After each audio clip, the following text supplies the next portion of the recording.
చంద్రకళ అయితే విక్రమ్ దగ్గరకు వచ్చి ఇలా అంటూ ఉంటుంది. రే ఏంట్రా, ఎందుకురా నువ్వు అలా చేసావు? విరాట్ సార్కి అసలు శత్రువులు అనేవారే లేరు. నువ్వే అతన్ని చంపేయాలని ప్లాన్ చేసావు కదరా. నీ కారణంగానే విరాట్ గారు ఇప్పుడు మంచాన పడి ఉన్నారు. అలాంటి మంచి ఆయన్ని నువ్వు ఎందుకురా చంపాలనుకున్నావు? నువ్వు నా జీవితాన్ని అంధకారం చేసావు. అలాంటి అంధకారంలో నీకు వెలుగులా వచ్చారు అతన్ని నువ్వు చంపాలని చూస్తే మర్యాదగా ఉండదని చెప్పి అంటూ ఉంటుంది. అది వినగానే అక్కడ ఉన్న విక్రమ్ అయితే ఇలా అంటూ ఉంటాడు. హే, వాడిని నేను చంపాలనుకోవడం ఏంటి?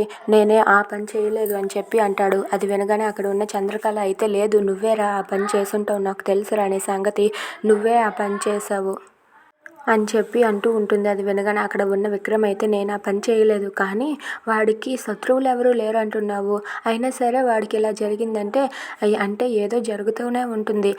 ఇప్పుడు నువ్వు నాకు అడ్డంగా దొరికిపోయావు, ఇప్పుడు నువ్వు నాకు ఒంటరిగా దొరికావు కదే, నిన్ను అడ్డు తప్పించుకునే అవకాశం నాకు ఇప్పుడు దొరికిందే అని చెప్పి అంటూ ఉంటాడు.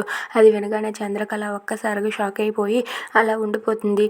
ఇప్పుడు నేను నిన్ను వదిలిపెట్టను చంద్రకళ, నువ్వే వచ్చి ఇక్కడ చిక్కుకున్నావు, ఇప్పుడు నిన్ను ఎలా వదిలిపెడతానో చూస్తూ ఉండు అని చెప్పి విక్రమ్ అంటాడు. దాంతో చంద్రకళ భయపడి అక్కడి నుండి పారిపోతుంది.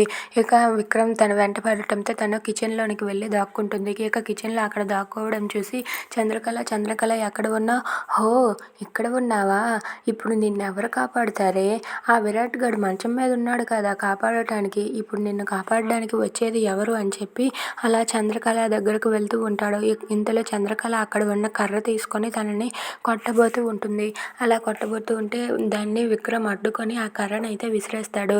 ఇక చంద్రకళ అయితే వాడి చెంప పగలగొట్టడానికి చెయ్యి ఎత్తుతుంది. దాంతో విక్రమ్ అయితే చంద్రకళ చెయ్యి కిందకు దించి తన చేతిని వంచేస్తూ ఉంటాడు. అలా వంచేస్తూ చంద్రకళని తన మెడ పట్టుకొని పీక పిసికైపోతూ ఉంటాడు. అది చూసి చంద్రకళ షాక్ అయ్యి అలా ఉండబోతుంది.